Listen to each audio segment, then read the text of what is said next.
Welkom bij De Lange Week. Een week met veel fractieoverleg op verschillende plekken. Maar daar wil ik het niet over hebben. Ik wil nu vooruitkijken voor de verandering naar dit weekend. Zondag natuurlijk parlementsverkiezingen in Duitsland. En het wordt spannend, wie er ook gaat winnen. Eén ding is heel erg duidelijk. Na 16 jaar betekenen deze verkiezingen ook een afscheid van Angela Merkel als bondskanselier.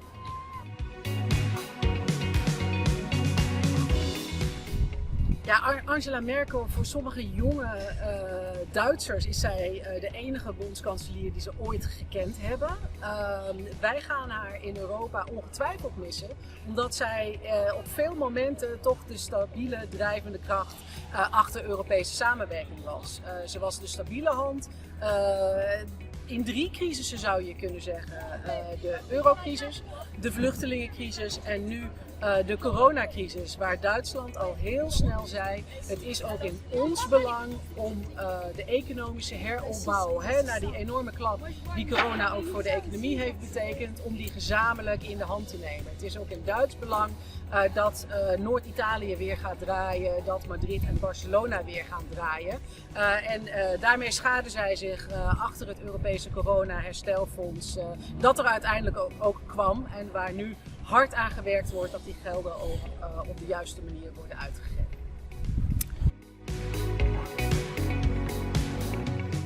Ja, kijk, het is natuurlijk niet toevallig dat we hier voor het enige stukje Berlijnse muur staan dat Brussel rijk is, vlak voor het Europees Parlement. Angela Merkel, dat weten de meeste mensen wel, kwam zelf natuurlijk uit Oost-Duitsland. Vertelde in onze fractie daar regelmatig over dat het voor haar in elk geval betekent dat vrijheid nog een van de hoogste zaken is die we altijd moeten waarborgen, ook in Europa. Wat ik van haar met name zal meenemen is een opdracht. Zij sprak bijvoorbeeld op de herdenkingsdienst voor Helmut Kohl, na het overlijden van Kohl een aantal jaren geleden in het Europees Parlement.